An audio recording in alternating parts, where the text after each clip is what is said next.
అందరూ మీడియా ప్రతినిధులందరికీ కూడా నమస్కారాలు.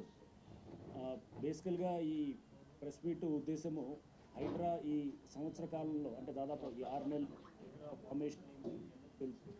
జూలై 19వ తారీఖున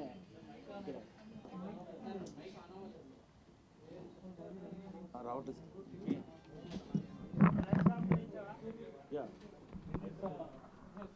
హైడ్రా ఫార్మేషన్ అనేది 2024 దాదాపు 5 నెలలు దాటింది. ఈ 5 నెలల కాలంలో హైడ్రా యొక్క పర్ఫార్మెన్స్ అండ్ అట్లానే ఎటువంటి సమస్యలు ఎట్లా అధిగమించడం ఇదంతా దాని మీద చెప్తూనే ఏమా చిన్నగా వస్తుందా కొంచెం స్పీడ్ మీరు కొద్దిగా వాయిస్ గట్టిగా హలో హలో వస్తుంది sir. Hello hello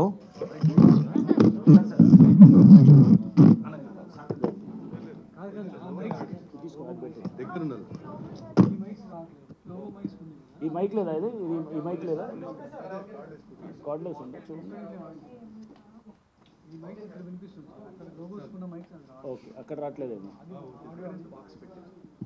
right okay. అందరు మీడియా మిత్రులందరూ కూడా నమస్కారాలు. సో హైడ్రా ఆవిర్భావం అందరికీ తెలిసినట్టుగానే జూలై 19th 2024 దాదాపు 5 నెలలు దాటింది. ఈ 5 నెలల కాలంలో హైడ్రా యొక్క పర్ఫార్మెన్స్ అండ్ అట్లానే రోడ్ మ్యాప్ వచ్చే సంవత్సరానికి 2025కి సంబంధించిన రోడ్ మ్యాప్ గురించి కూడా మీ అందరికీ కూడా దాని అంటే ఎలా ఉండబోతుందనే దాని గురించి కూడా మీ అందరితోటి మీ ద్వారా ప్రజలందరూ కూడా తెలియపరచాలనేది ఉద్దేశము. హైడ్రా మీకు తెలుసు, Hyderabad metropolitan region outer ring road దాకా హైడ్రా యొక్క పరిధి ఉంటుంది. సో దాదాపు 2000 స్క్వేర్ కిలోమీటర్స్ చదరపు కిలోమీటర్లు మా ఏరియా ఆఫ్ ఆపరేషన్ ఉంటే దీంట్లో యాక్చువల్గా పాపులేషన్ వైజ్గా చూస్తే కనుక అది 35% ఆఫ్ తెలంగాణ పాపులేషన్ ఇది దాదాపుగా. సో దీన్ని నెక్స్ట్ ఇంకా కొన్ని సంవత్సరాల్లో అంటే దాదాపు బై 2050 ఇది 50% ఆఫ్ తెలంగాణ పాపులేషన్ అంతా కూడా ఈ ఔటర్ రింగ్ రోడ్ ఈ పరిధిలోకి వచ్చేటటువంటి పరిస్థితి మనకి ఏదైతే ఈ అర్బనైజేషను గ్రోత్ ప్యాటర్న్స్ దాన్ని బట్టి మనకు అర్థమవుతుంది. అయితే ఇప్పటిదాకా హైడ్రా మీకు తెలిసినట్టుగానే it is into disaster management and also asset protection దీంట్లో ఉంది. డిజాస్టర్ రెస్పాన్స్ సంబంధించి కూడా చాలా కంప్లైంట్స్ దాని మీద డేటా కూడా మీకు మీ ముందు పెడతాము ఎట్లా చేసామనేది. అట్లానే అసెట్ ప్రొటెక్షన్ సంబంధించి కూడా మనము పలు వాటర్ బాడీసు, గవర్నమెంట్ ల్యాండ్స్, పార్కులు, ఓపెన్ స్పేసెస్ లేఅవుట్స్లో ఉన్నటువంటి వాటికి అట్లనే రోడ్స్ ఇట్లాంటి అన్నింటినీ కూడా వాటిని ప్రొటెక్ట్ చేసేటువంటి బాధ్యత కూడా హైడ్రా తీసుకుందనేది కూడా మీ అందరికీ తెలిసిన విషయమే. సో దీనికి గవర్నింగ్ బాడీ హైడ్రా అనే దానికి గౌరవ ముఖ్యమంత్రి గారు వారు దీనికి చైర్మన్గా ఉంటారు అండ్ వివిధ మంత్రులు కూడా దాంట్లో సభ్యులుగా ఉంటారు, మేయర్ గారు కూడా ఉంటారు. Commissioner of Hydraa will be the HOD ఇది కూడా and separate budget, separate staffing ఇదంతా కూడా త్రూ జియో MS 99 ద్వారా ఇవ్వటం కూడా జరిగింది. ప్రభుత్వం ఈ మధ్య అక్టోబర్ నెలలో పలు చట్టాల కింద మాకు పవర్స్ కూడా ఇవ్వటం జరిగింది. GHMC యాక్ట్ కింద ఆర్డినెన్స్ కూడా తీసుకురావటం, ఆర్డినెన్స్ కూడా ఈ మధ్య బిల్లు రూపంలో కూడా అది అసెంబ్లీలో కూడా బిల్లు పాస్ అవ్వటం అండ్ ఇంకా అది గవర్నర్ గారి అసెంట్ కోసం కూడా పంపించడం కూడా మనకు తెలిసిన విషయమే. అండ్ ఇంతే కాకుండా ఈ ఆర్డినెన్స్తో పాటు మున్సిపాలిటీస్ యాక్ట్లో కూడా పలు ప్రావిజన్స్ నుంచి కూడా మాకు పవర్స్ సంక్రమించడం, HMDA యాక్ట్ నుంచి కూడా రావటం, వాల్టా యాక్ట్ నుంచి కూడా మాకు ఇతర పవర్స్ అండ్ అట్లనే నెక్స్ట్ తెలంగాణ ఇరిగేషన్ యాక్ట్ కింద కూడా మాకు పలు పవర్స్ కూడా వీటి ద్వారా సంక్రమించడంతో హైడ్రా ఇప్పుడు డెఫినెట్గా ఈ వాటర్ బాడీస్ ప్రొటెక్ట్ చేసే దగ్గర అండ్ అట్లనే ఇతర ఏది మన పార్క్స్ కానీ లేఅవుట్ ఓపెన్ స్పేసెస్ కానీ ప్రొటెక్ట్ చేయడానికి కావాల్సినటువంటి టీత్ అంతా కూడా ప్రభుత్వం మాకు కల్పించడం జరిగింది. నా హైడ్రా అచీవ్మెంట్స్లో మీరు చూస్తే కనుక దాదాపు ఇప్పటికీ 200 acres ఆఫ్ ల్యాండ్ని రీక్లెయిమ్ చేయడం కూడా జరిగింది. సో దీంట్లో 8 పార్కులు ఉన్నాయి, దాదాపు 12 చెరువులు ఉన్నాయి అండ్ 4 గవర్నమెంట్ ల్యాండ్ పార్సిల్స్ ఉన్నాయి. ఇవన్నీ కూడా ఇప్పటిదాకా చేయడం జరిగింది. అండ్ మీరు చూస్తే కనుక హైడ్రా FTL డిటర్మినేషన్ను, FTL అండ్ బఫర్ జోన్స్ ఇది ప్రజల్లో ఒక అవేర్నెస్ కల్పించడంలో డెఫినెట్గా మేము చాలా వరకు సఫలీకృతులు అయ్యారని చెప్పేసి నేను భావిస్తున్నాము. ఎందుకంటే ఇప్పుడు దాదాపుగా ప్రతి వాళ్ళకి కూడా బఫర్ జోను అండ్ ఒక FTL అంటే ఏంటి అనేటటువంటిది సగటు మనుషులకు కూడా వీళ్ళందరికీ కూడా వీళ్ళకి ఇప్పుడు అందరికి కూడా దీని గురించి అవగాహన ఉన్నది. అండ్ ఇంతేకాకుండా త్వరలో ఒక హైడ్రా పోలీస్ స్టేషన్ కూడా ప్రభుత్వం ఏర్పాటు చేయడానికి దిశగా కూడా అడుగులు మేము ఆల్రెడీ మొదలెట్టాము అండ్ త్వరలో అది కూడా అవుతుంది. అండ్ ఈ ప్రధానంగా మాకు ఉన్నటువంటి ఇది ఈ సంవత్సరంలో చేసేది FTL డిమార్కేషన్ అనేది చాలా ఇంపార్టెంట్. సో చెరువులు ముందు దాదాపుగా 1025 వాటర్ బాడీస్ని ఐడెంటిఫై చేయడం జరిగింది. సో ఈ 1025 వాటర్ బాడీస్ కూడా మనం ఇతర అంటే రకరకాల పద్ధతుల ద్వారా survey of India topo sheets, cadastral village maps and revenue రికార్డ్స్లో అంటే పహానీల్లో కానీ వీటిలో మనకి ఉన్నటువంటి డేటా తోటి satellite images and aerial pictures, aerial images తోటి కూడా మేము అంటే డ్రోన్ ఇమేజెస్ కానీ లేకపోతే గతంలో ఏరియల్ సర్వేస్ చేసినటువంటి ఆ డేటాను కూడా తీసుకొని చేస్తున్నాం. అంటే మనం రకరకాల డేటాల ద్వారా సాంకేతిక పరిజ్ఞానంతో విత్ మినిమం మన ఇంటర్వెన్షన్ తోటి ఈ డేటాను అంతా కూడా కలెక్ట్ చేస్తున్నాము. అండ్ డిమార్కేషన్ ఆఫ్ FTL కూడా యాజ్ లేక్ ప్రొటెక్షన్ కమిటీ చైర్మన్గా HYDRAA commissioner lake protection committee చైర్మన్గా ఉన్నారు. అండ్ దానికి డిమార్కేషన్ ఆఫ్ FTL అనేది చాలా ప్రధానంగా మా మీద ఉన్నటువంటి బాధ్యత. సో దీన్ని కూడా పారదర్శకంగా చేసేదానికి కెడస్ట్రల్ మ్యాప్స్ అండ్ అట్లానే సేతువార్సు అండ్ అట్లానే 1956 నుంచి ఉన్నటువంటి కాసరా పహానీసు, లేక్ మెమోరీస్ ఉంటాయి వాటితోటి, plus survey of India topo sheets ఈ 1971లో సర్వే ఆఫ్ ఇండియా చేసిన topo sheets survey of India నుంచి తీసుకొని అండ్ శాటిలైట్ ఇమేజెస్ కూడా మనం చూస్తే కనుక 1 మీటర్ రిజల్యూషన్ ఆ డేటాని తీసుకున్నాం. అంటే ఆ రిజల్యూషన్ అంటే మనకి చాలా యాక్యురసీ రావడానికి మనకి 2000 నుంచి ఆ డేటా ఉంటుంది 1 మీటర్ రిజల్యూషన్ది. ఆ డేటాని 2000 నుంచి 2014 దాకా కూడా మేము ఈ మధ్య NRSC వాళ్ళతో కూడా పూర్తిగా దీని మీద డీటెయిల్గా చర్చలు జరపడం కూడా జరిగింది. వాళ్ళతో MOU కూడా రెడీ అయింది. సో మాకు ఏ డేటా కావాలనేది కూడా వాళ్ళు కూడా దాని మీద వాళ్ళు ఆల్రెడీ వర్కౌట్ చేస్తున్నారు. అండ్ ఏరియల్ డ్రోన్ ఇమేజెస్ అది కూడా చాలా క్లారిటీతో వచ్చేటటువంటి ఇమేజెస్ ఉంటాయి. ఏరియల్ పిక్చర్స్ తీసినంటే అప్పుడు ఫ్లైట్స్ తోటి అది మొత్తం క్యాప్చర్ చేసినటువంటి డేటా అంటే మొత్తం ఈ హైదరాబాద్ చుట్టూ ఔటర్ రింగ్ రోడ్ దాకా ఏరియల్ సర్వేస్ తోటి ఏరియల్ అంటే ఎయిర్ క్రాఫ్ట్ తోటి మొత్తం కూడా వాటితోటి క్యాప్చర్ చేసినటువంటి డేటా ఉంటుంది. ప్లస్ డ్రోన్ తోటి కూడా క్యాప్చర్ చేసినటువంటి డేటాలు కూడా మనం తీసుకొని 2006 నుంచి ఆ డేటా ఉన్నది. 2006 నుంచి 2023 కూడా డేటాని కంపేర్ చేస్తూ ఎట్లా జరిగింది అనేది మనకి తెలిసిపోద్ది అనమాట. ఎక్కడెక్కడ మనకి చూస్తే కనుక డిజిటల్ ఎలివేషన్ మోడల్ అంటాము, డెమ్ అంటాము. అంటే ఆ టైంలో ఎంత ఉంది కాంటూర్స్, ఎంత ఉంది ఆ ల్యాండ్ హైట్ అండ్ ఇప్పుడు ఎంత ఉంది. సపోజ్ ఇప్పుడు దాని మీద గ్రావెల్ తోటి నింపినారనుకోండి, ఒక 10 అడుగులు నింపినారనుకోండి, మనకి ఆ డిజిటల్ ఎలివేషన్ మోడల్లో తెలిసిపోతుంది అనమాట. అంటే ఈ మార్పులు చేర్పులు ఏమైనా ఉంటే కనుక దాంట్లో ఎలివేషన్లో మార్పులు చేర్పులు అంటే హైట్లో మార్పులు చేర్పులు అని కూడా తెలిస్తే దానివల్ల ఎక్కడెక్కడ మార్పులు చేర్పులు చేశారు, దానివల్ల FTL మారటానికి కూడా కారణాలు ఏంటనేది అంటే ఒక పారదర్శకంగా డీటెయిల్ ఎక్సర్సైజ్ చేస్తున్నాము.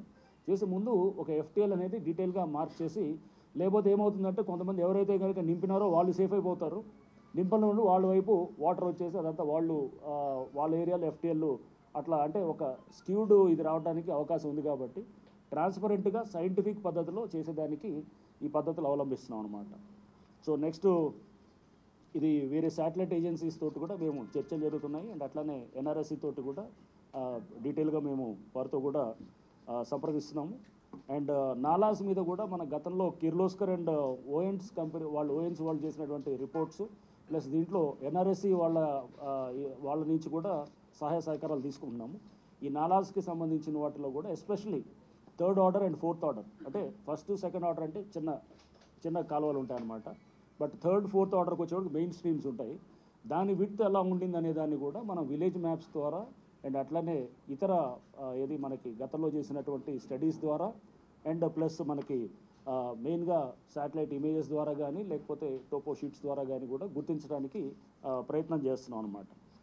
అండ్ దీంతోపాటు చూస్తే కనుక ఇప్పటికి దాదాపు 5,800 కంప్లైంట్స్ దాకా మాకు రావటం జరిగింది. వీటిలో చాలా వరకు కూడా మనకి ఇది ఎంక్రోచ్మెంట్స్ ఇన్ ఇది FTL గురించి కానీ లేకపోతే అనాథరైజ్ కన్స్ట్రక్షన్స్ మీద కూడా వస్తున్నాయి.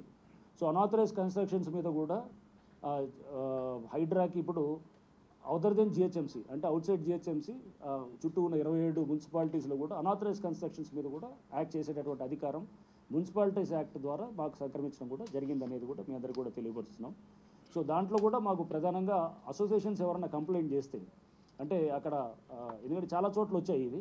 సో మీరు అనవచ్చు ఎక్కడ మనం డిస్క్రిమినేట్ చేస్తామనే దానికి పబ్లిక్ నుంచి వచ్చేటువంటి కంప్లైంట్స్కి ప్రాధాన్యత ఇస్తాము. ఇచ్చేసి సపోజ్ ఆ ఏరియాలో వాళ్ళకి పెద్ద ఎత్తున కూడా దానివల్ల ట్రాఫిక్ సమస్య లేకపోతే అక్కడ వాళ్ళకి అందరికీ ఆ కాలనీ వాసులందరికీ కూడా ఇబ్బందికరంగా ఉంటాయి కనుక వారు ఇచ్చే కంప్లైంట్స్కి ప్రాధాన్యత ఇస్తూ చేస్తాం. అంటే ఒక సమూహంగా ఒక అసోసియేషన్ నుంచో ఆర్డబ్ల్యూఏస్ ఉంటాయి, రెసిడెంట్ వెల్ఫేర్ అసోసియేషన్ నుంచి వచ్చినటువంటి కంప్లైంట్స్ వాటికి ప్రాధాన్యత ఇవ్వడం కూడా జరుగుతుంది.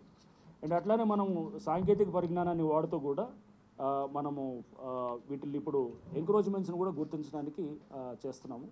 ఆ సాంకేతిక పరిజ్ఞానం ద్వారా మనకి ఇప్పుడు ఒక బేస్ ఇయర్ని తీసుకొని అప్పుడు ఎలా ఉన్నది అండ్ దాని నుంచి మనకి జూలై 19th నాటికి ఎలా ఉన్నాయి ఎంక్రోచ్మెంట్స్ అండ్ ఆ తర్వాత ఏదైనా యాడ్ అయినా కానీ కూడా మనకి శాటిలైట్ ఇమేజెస్ ద్వారా లేకపోతే మనకి వీటి ద్వారా ఈజీగా గుర్తించవచ్చు. సో దానికి కూడా మనకి శాటిలైట్ కంపెనీస్ తోటి అండ్ అట్లానే రిమోట్ సెన్సింగ్ ఏజెన్సీస్ తోటి కూడా మా చర్చలు జరిగినాయి. దాంట్లో కూడా వాళ్ళందరూ కూడా మాకు సహాయ సహకారాలు అందించడానికి కూడా ముందుకు వస్తున్నారు. అండ్ ఇదే కాకుండా ఈ డెబ్రీ డంపింగ్ ఉంటుంది. పెద్ద సమస్య ఏంటంటే చాలామంది కన్స్ట్రక్షన్ చేసిన తర్వాత అది తీసుకెళ్లి చెరువుల్లో పడేయటము, రోడ్ల పక్కన చేస్తున్నారు. సో దీనికి కూడా ల్యాండ్ ఫిల్లింగ్ సైట్స్ కూడా ఎక్కడెక్కడైతే కనుక మనకి ఫిల్ చేయడానికి కొంత అంటే హాలో ప్లేసెస్ కొంత ఎక్కడైతే కాస్త మనకి క్రేటర్ లెక్క ఉంటాయో అక్కడ మనము ఫిల్ చేయడానికి కూడా అటువంటి ప్లేసెస్ని కూడా గుర్తించి ఆ ఏరియాలో డంప్ చేయడానికి కూడా ఒక ప్రయత్నం చేయడానికి కూడా మా వైపు నుంచి కూడా జరుగుతుంది అది. అండ్ ఇతర పార్క్స్, గవర్నమెంట్ ల్యాండ్స్ వీటికి సంబంధించి కూడా సాంకేతిక పరిజ్ఞానాన్ని వాడుతూ జియో ఫెన్సింగ్ చేయడానికి ఈ సంవత్సరంలో 2025లో మా వైపు నుంచి పూర్తి చర్యలు తీసుకోవటం కూడా జరుగుతుంది. అండ్ లేక్స్ రిజ్యునేషన్ మీద కూడా చాలా వరకు అంటే ఊరిని హైడ్రా అనేది కేవలం ఇది దాన్ని ఒక రాంగ్ దీనిగా తీసుకెళ్ళి ఓన్లీ ఇది డెమాలిషన్స్ కోసం వెళ్ళేటటువంటి ఒక మిస్కాన్సెప్షన్ అనేది ఒక ప్రజల్లో ఒక రకమైనటువంటి చెడు అభిప్రాయాన్ని క్రియేట్ చేయడానికి కొంతమంది చేస్తున్నటువంటి దాన్ని మేము హైడ్రా తరపు నుంచి ఖండిస్తూ మేము ఇప్పుడు హైడ్రా అనేది త్వరలో మీరు చూస్తారు చెరువుల పునరుద్ధరణలో కూడా భాగస్వాములు అవుతున్నాము. సో దాదాపు 12 చెరువులు కూడా అవి తీసుకోవటం జరుగుతుంది. దానికి సంబంధించి ప్రపోజల్స్ కూడా గవర్నమెంట్కి ఇవ్వడం జరిగింది. సో ముఖ్యమంత్రి గారి ఆదేశాలు రాగానే దాన్ని బట్టి మేము ఫర్దర్గా ముందుకి ఈ చెరువుల పునరుద్ధరణ తీసుకోవడానికి కూడా మా వైపు నుంచి పూర్తిగా మేము దానికి కావాల్సినటువంటి డిపిఆర్లు కూడా అన్నీ కూడా రెడీ చేసుకుంటున్నాం అన్నమాట. సో నెక్స్ట్ డిజాస్టర్ రెస్పాన్స్లో కూడా ఇప్పుడు చూస్తే కనుక దాదాపు 30 డిఆర్ఎఫ్ టీమ్స్ ఉన్నాయి. సో దీన్ని ఇప్పుడు గవర్నమెంట్ మాకు ఇచ్చినటువంటి ఏది మా ఇన్ఫ్రాస్ట్రక్చర్ దీనికి స్ట్రెంథన్ చేసి ఇచ్చినటువంటి దాంతో దాదాపు 72 టీమ్స్ త్వరలో మాకు ఫామ్ అవుతాయి. ఈ డిఆర్ఎఫ్ టీమ్స్ ఇవన్నీ కూడా up to outer ring road దాకా ఉంటాయి. అండ్ ఈ ఆపరేషన్స్ కూడా అన్నీ కూడా జనవరి నుంచి స్టార్ట్ చేసేటటువంటి విధంగా కూడా మా వైపు నుంచి కూడా చేస్తున్నాం. అండ్ నాగోల్లో ఉన్నటువంటి మా డిఆర్ఎఫ్ ట్రైనింగ్ సెంటర్ను కూడా స్ట్రెంథన్ చేయడానికి కూడా మా వైపు నుంచి కూడా చేస్తున్నాం. డిఆర్ఎఫ్ వైపు నుంచి దాదాపు 4684 కంప్లైంట్స్ ఇప్పటిదాకా వస్తే వాటిల్లో మెయిన్గా 3428 ట్రీ ఫాల్స్ అంటే చెట్లు పడిపోవటం, లేకపోతే 912 water stagnations and 199 rescue calls and tackling of 133 fire యాక్సిడెంట్కి సంబంధించినటువంటి ఈ విధంగా వచ్చాయి. సో వీటిలన్నింటినీ కూడా డిఆర్ఎఫ్ కంట్రోల్ రూమ్ నుంచి ఇక్కడి నుంచి కూడా మా సిబ్బంది వీటిని అడ్రస్ చేయడం కూడా జరిగింది. అండ్ అట్లానే హైడ్రా మీటరాలజికల్ డిపార్ట్మెంట్కి సంబంధించిన డీజీ గారితో కూడా వారితో కూడా రిక్వెస్ట్ చేయడం కూడా జరిగింది. ఒక అడిషనల్ డాప్లర్ వెదర్ రేడార్ని కూడా హైదరాబాద్ సిటీకి ఇస్తే కనుక మనకి యాక్యురసీ ఆఫ్ ప్రిడిక్షన్స్ కూడా ఇంకా బాగుంటుందని చెప్పేసి సజెస్ట్ చేయడం జరిగింది. వారు కూడా దానికి సానుకూలంగా స్పందించారు. సో త్వరలో మనకు ఒక అడిషనల్ అంటే అది ఖర్చుతో కూడుకున్న విషయం కానీ బట్ వారు డీజీ ఐఎండి నుంచి వారు కూడా ముందుకు వచ్చి మనకి త్వరలో ఒక డాప్లర్ వెదర్ రేడార్ కూడా మనకి అరేంజ్ చేయడానికి కూడా జరుగుతుంది. సో అట్లానే ఇదే కాకుండా వెదర్ ప్రొడిక్షన్ యాక్యురసీ పెంచడం దిశగా ఆటోమేటిక్ వెదర్ స్టేషన్స్ని కూడా పెంచేటట్టు ఇంకా ఎక్కువ చేసేటట్టు ఇప్పుడు యాక్చువల్గా మనకు ఉన్నటువంటి ఏడబ్ల్యూఎస్ స్టేషన్స్ అంటే వాటిల్లో మీరు చూస్తే రెయిన్ఫాల్ లేకపోతే ఏది మనకి టెంపరేచరు, హ్యూమిడిటీ అన్నింటినీ కూడా మనకి మార్క్ చేసేటువంటివి ఉన్నాయి. అవన్నీ కూడా 2/2 స్క్వేర్ కిలోమీటర్స్ ఉన్నాయి. అంటే దానికి 4 చదరపు కిలోమీటర్లు ఒక ఇది వచ్చింది. సో దాని బదులు మనకి ఇప్పుడు 1/1 తీసుకురాగలిగితే కనుక కిలోమీటర్ బై కిలోమీటర్ ఉంటే కనుక మనకి ఇప్పుడు 156 ఎన్నో ఉన్నాయి, మొత్తం 154 ఎన్నో ఉన్నాయి ఏడబ్ల్యూఎస్ స్టేషన్స్. దాన్ని మనం కిలోమీటర్ బై కిలోమీటర్ చేస్తే కనుక ఎక్కువ స్టేషన్స్ అవుతాయి. యాక్యురసీ ఆఫ్ ప్రిడిక్షన్ కూడా మనకి పెరగడానికి అవకాశం ఉంటుంది. సో దాని దిశగా కూడా ప్రభుత్వంతో మేము డిస్కస్ చేసి ఈ ఏడబ్ల్యూఎస్ స్టేషన్స్ని కూడా ఎక్కువ పెంచే విధంగా చేస్తాం. అండ్ వీటిని వెదర్ డేటాను ఎవాల్యుయేట్ చేయడానికి ఒక సెపరేట్ వింగ్ కూడా హైడ్రాలో త్వరలో స్టార్ట్ చేస్తాము. స్టార్ట్ చేసి దానికి టెక్నికల్గా దానికి కావాల్సినటువంటి సైంటిస్ట్ లేకపోతే టెక్నికల్ సిబ్బందిని కూడా పెట్టేదానికి అండ్ హైడ్రా కూడా త్వరలో ఒక ఎఫ్ఎం ఛానల్ హైడ్రాకి సంబంధించింది పెట్టేదానికి కూడా ప్లాన్ చేయడానికి చేస్తున్నాము. సో దాన్ని ఎక్స్ప్లోర్ చేస్తున్నాం. అంటే ఇది ఎఫ్ఎం ఛానల్ పెడితే బెటరా లేకపోతే ఏమైనా లీజ్డ్గా ఏమన్నా తీసుకుంటే బెటరా అనేది కూడా తీసుకొని అంటే మేము ఇవ్వాల్సినటువంటి వెదర్ ఫోర్కాస్ట్ ఇట్లాంటివి కూడా ఒక ఛానల్ ద్వారా ఇవ్వడానికి కూడా జరుగుతుందనే దాని గురించి కూడా మా వైపు నుంచి కసరత్తు కూడా చేస్తున్నాం అన్నమాట. అండ్ ఇంకా ఇది ప్రజలకి మా వైపు నుంచి అంటే మేము రిక్వెస్ట్ చేసేది ఆర్ దీనివల్ల జరుగుతున్నటువంటిది అంటే హైడ్రా చర్యలతో బట్టి బై అండ్ లార్జ్ పబ్లిక్ అందరికీ కూడా ఎఫ్టిఎల్ బఫర్ జోన్స్కి మీద వాళ్ళకి చాలామందికి కూడా మంచి అవేర్నెస్ రావడం జరిగింది. వాళ్ళందరూ కూడా చాలామంది they are doing this due diligence ఏదైతే ఉన్నాయో జాగ్రత్తగా 1-2 సార్లు వెరిఫై చేసుకుంటున్నారు. గతంలో కొంత క్యాజువల్గా ఉండేటటువంటి దాన్ని ఇప్పుడు అందరూ కూడా జాగ్రత్తగా వెరిఫై చేసుకొని వాళ్ళు ఒక ప్రాపర్టీని కొనే ముందు అది ఎఫ్టిఎల్లో ఉందా, బఫర్లో ఉందా, లేకపోతే గవర్నమెంట్ ల్యాండా, లేకపోతే ఇంకేమన్నా అదేమన్నా ఆక్యుపైడ్ ల్యాండా, ఇట్లాంటివన్నీ కూడా అన్ని చెక్ చేసుకుంటున్నారు. సో పబ్లిక్ని నేను విజ్ఞప్తి చేసేది కూడా ఏంటంటే మీరు ఈ చెక్స్ అనేది డిఫరెంట్ సోర్సెస్ ద్వారా కూడా చెక్ చేసుకుంటూ ఉంటే కనుక కూడా బాగుంటుంది. త్వరలో హైడ్రా కూడా మా వెబ్సైట్లో ఈ వన్స్ ఈ ఎఫ్టిఎల్ బఫర్ జోన్స్ అన్నిటి కూడా మార్క్ చేసిన తర్వాత మా వెబ్సైట్లోనే ఇవన్నీ కూడా పెట్టడం కూడా త్వరలో జరుగుతుందన్నమాట. సో పెట్టి ఇదంతా దానికన్నా ముందు ఒక పారదర్శకమైన ఈ ప్రక్రియ జరగాలి. జరిగిన తర్వాత ఇవన్నీ కూడా మనకి మా వెబ్సైట్లోనే ఇది పబ్లిక్ ఈజీగా అర్థమయ్యేటటువంటి భాషలో వాళ్ళు ఎక్కడి నుంచున్నా కానీ వాళ్ళకి అక్కడ వాళ్ళ పొజిషనింగ్ ద్వారా వాళ్ళు బఫర్లో ఉన్నారా, ఎఫ్టిఎల్లో ఉన్నారనే తెలిసే విధంగా వాళ్ళకి ఈజీగా అర్థమయ్యేటటువంటి విధంగా తయారు చేస్తాం కూడా అన్నమాట. సో ఫర్దర్ ఎంక్రోచ్మెంట్స్ మీద హైడ్రా చాలా కఠినంగా వ్యవహరిస్తుంది. అండ్ ఆల్రెడీ డిమాలిషన్ పాలసీ కూడా క్లియర్గా చెప్పడం జరిగింది. జూలై 19 తర్వాత ఏ పర్మిషన్ను దాన్ని అంతకుముందు ఇచ్చిన పర్మిషన్స్ ఆనర్ చేస్తూనే ఆ తర్వాత ఏ పర్మిషన్స్ కూడా ఒకవేళ ఎఫ్టిఎల్ బఫర్లో వస్తే కనుక డెఫినెట్గా దాని మీద సంబంధిత అధికారులు అకౌంటబుల్ చేస్తూ కూడా ప్లస్ వాటి మీద కూడా యాక్షన్ తీసుకోవడానికి కూడా జరుగుతుందన్నమాట. బట్ అంతకుముందు ఉన్న పర్మిషన్స్ అన్నిటి కూడా ఆనర్ చేస్తూ అండ్ ఏదైతే నివాస గృహాల మీద గతంలో వచ్చినటువంటి ఆథరైజ్ అయినా అనాథరైజ్ అయినా కానీ కూడా గతంలో కట్టిన వాటికి ఎక్కడ కూడా హైడ్రా వాటి మీద వెళ్ళదు. బట్ కమర్షియల్స్ ఇట్లాంటి అనాథరైజ్ ఉండే వాటి మీద ఎప్పుడైనా కానీ కూడా అనాథరైజ్ కన్స్ట్రక్షన్స్ ఆ పాలసీ కూడా మీకు ఆల్రెడీ చెప్పడం జరిగింది. అనాథరైజ్ కన్స్ట్రక్షన్స్ ఎప్పుడైనా అనాథరైజ్డే ఉంటుంది. సో దాని మీద చర్యలు తీసుకోవడం కూడా జరుగుతుందన్నమాట. అండ్ ఆల్రెడీ 100 డిఆర్ఎఫ్ సిబ్బంది కూడా ట్రాఫిక్ మేనేజ్మెంట్ కూడా ఇవ్వడం జరిగింది. అండ్ పబ్లిక్ నేను విజ్ఞప్తి చేసేది ఒకటే, మీరు చేసేటప్పుడు డ్యూ డిలిజెన్స్ ఎలా చేయాల్సినవి కొన్ని పాయింట్స్ కూడా నోటరీ ఉన్నటువంటి వాటి డాక్యుమెంట్స్ దగ్గర జాగ్రత్తగా తీసుకోవాలి.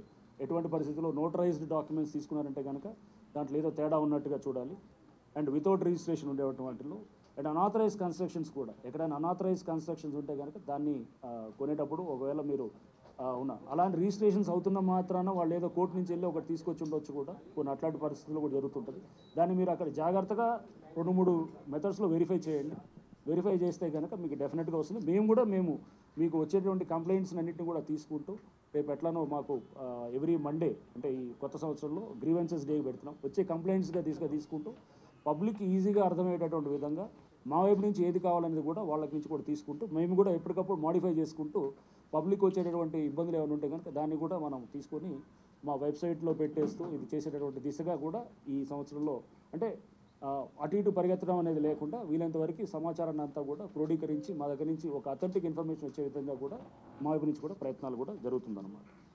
అండ్ అట్లనే ఈ షెడ్స్ ఇట్లాంటివి చాలా కూడా ఎఫ్టిఎల్ ఏరియాస్లో వాటిల్లో వస్తుంటాయి. షెడ్స్ లేకపోతే ఇట్లాంటి ఏమన్నా కానీ డౌట్ పడాలి మీరు ఎవరైనా కనుక అక్కడ పర్మిషన్స్ రాకుండా షెడ్స్ లేకపోతే అక్కడ ఏదో జస్ట్ ఈ నర్సరీలు ఇట్లాంటివి వస్తున్నాయంటే జనరల్గా అటువంటి వాటిల్లో అక్కడ వాళ్ళ పర్మిషన్స్ రావట్లేదని అర్థం చేసుకోవాలి. సో అట్లాంటి వాటిల్లో మీరు కిరాయికి తీసుకోవటం లేకపోతే ఇట్లా తీసుకునేటప్పుడు కొంచెం జాగ్రత్తగా వ్యవహరించాలి. ఎందుకంటే రేపు మీరు డిస్టర్బ్ అయ్యే పరిస్థితి కూడా ఉండొచ్చు. మేము నోటీస్ ఇచ్చి మిమ్మల్ని వెకేట్ చేయమనో లేకపోతే వెకేషన్ నోటీస్ అని చెప్పేసి డిమాలిషన్ నోటీస్ అని ఇచ్చినప్పుడు మీ బిజినెస్ డిస్టర్బ్ అయ్యే పరిస్థితి లేకుండా ముందుగానే మీరు అప్రమత్తంగా ఉండాలి. ఇట్లాంటి షెడ్స్ అనాథరైజ్ షెడ్స్ దాని దగ్గర మీరు తీసుకునేటప్పుడు కూడా జాగ్రత్తగా ఆలోచించి అది రేపు ఎందుకంటే ఎప్పుడైనా కానీ కూడా అది డేంజర్ అనేటటువంటి పరిస్థితులు కూడా తెలుసుకోవాలి. అండ్ అట్లానే ఈ పబ్లిక్ మెయిన్గా రెసిడెన్షియల్ వెల్ఫేర్ అసోసియేషన్స్ వాళ్ళ నుంచి వచ్చేటటువంటి దాని గురించి వాళ్ళు ఇచ్చే కంప్లైంట్స్కి మేము ప్రాధాన్యత ఇస్తున్నాము. ఎస్పెషలీ ఆక్యుపేషన్ ఆఫ్ పార్క్స్ ఎవరైనా ఆక్రమించుకున్నట్టు కానీ లేకపోతే ఓపెన్ స్పేసెస్ లేకపోతే రోడ్స్ మీద వచ్చేటటువంటిది అనాథరైజ్ కన్స్ట్రక్షన్స్ కూడా అంటే పబ్లిక్ నుంచి వచ్చే కంప్లైంట్కి ప్రాధాన్యత ఇస్తూ ముందు వాటిని అడ్రస్ చేస్తున్నాం. సో మీరు కూడా మీ ఏరియాలో ఎక్కడన్నా అంటే చాలా వస్తున్నాయి, వేల కంప్లైంట్స్ వస్తున్నాయి, కానీ దాంట్లో మేము ప్రయారిటైజ్ చేసుకునేది ఫస్ట్ ఇట్లా పబ్లిక్ నుంచి వచ్చేది. అలానే ఇండివిజువల్కి ఇచ్చే కంప్లైంట్ని నెగ్లెక్ట్ చేస్తామని కాదు, బట్ అది కూడా టేకప్ చేస్తాము. బట్ ప్రాధాన్యత అనేది ఫస్ట్ కమ్యూనిటీ బేస్డ్గా అంటే వచ్చేటువంటి దానికి ప్రాధాన్యత ఇస్తామనేది కూడా మీ అందరికీ కూడా తెలియపరుస్తూ any questions or any clarifications దయచేసి మీరు కూడా అడగవచ్చు. ఇది ఇప్పుడు హైడ్రా యాప్ కూడా జరుగుతుందమ్మా, అది కూడా అయితే దీనికి అన్నిటికీ బేసిక్ ఏంటంటే ఫస్ట్ ఎఫ్టిఎల్ అండ్ ఇది చేయాలన్నమాట. మేము అది ఫాల్టీ ప్రాసెస్ చేస్తే కనుక రేపు అది కాకుండా మేము అందుకోసం ఇప్పటిదాకా అంతా డేటా అంతా కూడా దానికోసం వీఆర్ గ్యాదరింగ్ ద డేటా. ఈ డేటా అంతా అవ్వగానే మనకి నెక్స్ట్ అది ఎఫ్టీఆర్లో పెట్టగానే యాప్లోకి వస్తే కనుక ఆటోమేటిక్గా వాళ్ళు చూసారు. యాప్ తీసుకురావడం పెద్ద పని ఏం కాదు, యాప్ ఏమో వారం రోజుల్లో తయారు చేయొచ్చు. బట్ యాప్కి కావాల్సిన ఇన్ఫర్మేషన్ని తయారు చేస్తున్నాం అనమాట. అది తీసుకురావడానికే చాలా కసరత్తు జరుగుతుంది అనమాట. సో ఆ వర్క్ అంతా కూడా చాలా ట్రాన్స్పరెంట్గా అండ్ మనం ఏంటంటే మంచి రేపు ఏంటంటే ఇది ఒక అథెంటిక్ సోర్స్ ఆఫ్ ఇన్ఫర్మేషన్గా ఉండేటటువంటి విధంగా తయారు చేస్తాం.